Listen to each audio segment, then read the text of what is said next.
tous, bienvenue pour cette nouvelle vidéo de carême, vidéo du samedi après les cendres. Et ce mot samedi après les cendres est particulièrement bien approprié pour intituler ce dont je dois vous parler aujourd'hui. Et c'est une expérience spirituelle chez Charles de Foucauld qui va être très importante pour lui et qui va se situer entre février 1886, à son retour de voyage au Maroc, et les derniers jours d'octobre 1886, juste à la veille de sa conversion entre les mains de l'abbé Huvelin. Alors pourquoi Samedi après les cendres est un titre approprié ? Eh bien parce que cette fameuse expérience dont je veux vous parler aujourd'hui est une expérience de cendres, est une expérience de désert, de cendres, de dégoût de toute chose. Alors je m'explique, et pour cela, petit retour en arrière, encore au Maroc. Au Maroc, Charles de Foucauld a vécu une grande aventure humaine qui est dans le prolongement de son renouveau moral dans l'armée.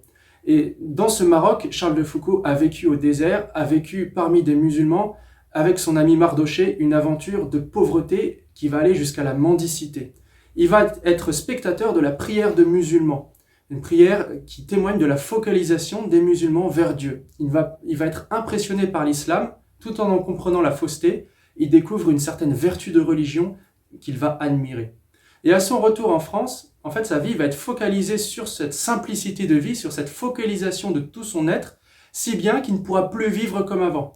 Et toutes les passions qu'il avait entretenues jusqu'avant, tous les plaisirs dont il jouissait et dont il vivait dans sa vie solitaire, vont lui être complètement rebutants, complètement dégoûtants. Il ne pourra plus les vivre. Il va vivre aussi une chasteté forcée, il ne pourra plus avoir de relations sexuelles. On ne sait pas bien pourquoi, il ne l'explique pas en détail dans son carnet. Toujours est-il qu'il vit une période de chasteté forcée. Et comme il a moins d'argent qu'au début de sa vie de jeune adulte, eh bien, il doit aussi changer ses habitudes de vie et il va vivre parmi sa famille. Et en fait, lui qui avait un grand scepticisme entretenu depuis son lycée, qu'il compensait par des plaisirs ou par une grande aventure humaine d'exploration par exemple, il va se retrouver vidé de tout sens de sa vie. Et il va chercher justement une compensation intellectuelle en se lançant dans un projet. Et il va essayer par exemple de chercher ce qu'il en est de la vertu. Il va se passionner pour la vertu, mais attention, pas la vertu chrétienne, la vertu païenne, la vertu des philosophes romains, des philosophes païens, parce qu'il a encore une très très mauvaise image de l'Église catholique. Et en lisant ces livres de philosophes païens, il va vivre un grand échec, un grand dégoût pour ce qu'il lit. Il va faire des analyses de religion comparée, mais là aussi il ne trouve pas le but de sa vie. Il va aussi se lancer dans un projet de mariage, mais ce projet de mariage va échouer. Il se retrouve de plus en plus, parmi tous ces échecs, dans une angoisse spirituelle qui lui étreint le cœur et qui commence à sourdre et à monter du fond de son âme. Et dans cette période, comme je vous l'ai dit, il va recommencer à fréquenter sa famille, qui l'accepte. Et cette famille, c'est d'abord Madame de Moitessier, qui est sa tante et qui est une grande femme parisienne qui tient salon. Et chez sa tante, il y a aussi sa cousine, Marie de Bondy, qui est la fille de sa tante. Et cette cousine et cette tante vont être d'une très grande bonté avec lui et vont l'accepter sans lui faire de reproches et sans lui faire de sermons. Et ça va beaucoup le marquer. Il va être très impressionné, surtout par la bonté, la piété et la droiture de Marie de Bondy, sa cousine.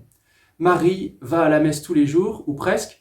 Marie va à l'adoration eucharistique. Marie vit des sermons et la direction spirituelle de l'abbé Huvelin, dont elle parle dans sa famille. Marie est une dévote du Sacré-Cœur. Et cela va marquer profondément Charles de Foucauld, qui va se demander si, pourquoi pas, peut-être, la religion catholique ne détenait pas une part de vérité qu'il avait oubliée, une part de vérité qu'il n'avait pas décelée dans sa jeunesse, qu'il avait méprisée de par son éducation relativiste.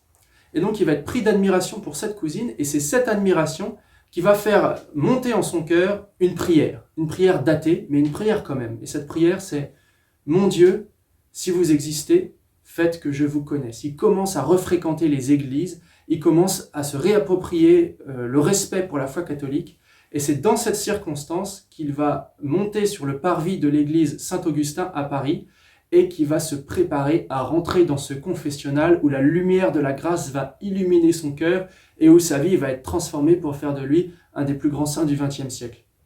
Alors cette vie, cette expérience de désert, de cendre, de dépouillement, qu'est-ce qu'elle peut nous apprendre ? Eh bien, deux choses. Primo, il faut accepter ces périodes de dépouillement, accepter ces périodes de cendre, les offrir à Dieu parce qu'elles peuvent être des occasions données par Dieu pour nous dépouiller et pour nous refocaliser vers une lumière plus grande et plus belle. Et deuxième point très important, Eh bien, c'est que justement, euh, cette vocation de Marie de Bondy, cette cohérence de vie va être plus efficace que tous les sermons et que tous les reproches du monde. Et ça, Charles de Foucault va l'avoir puissamment dans sa vie de missionnaire. Pour être missionnaire, pour témoigner vraiment de la bonté de Dieu et pour convertir, eh bien, il faut d'abord aimer et faire aimer par la cohérence de sa vie. Voilà, je vous souhaite une bonne suite de carême et que Dieu vous bénisse.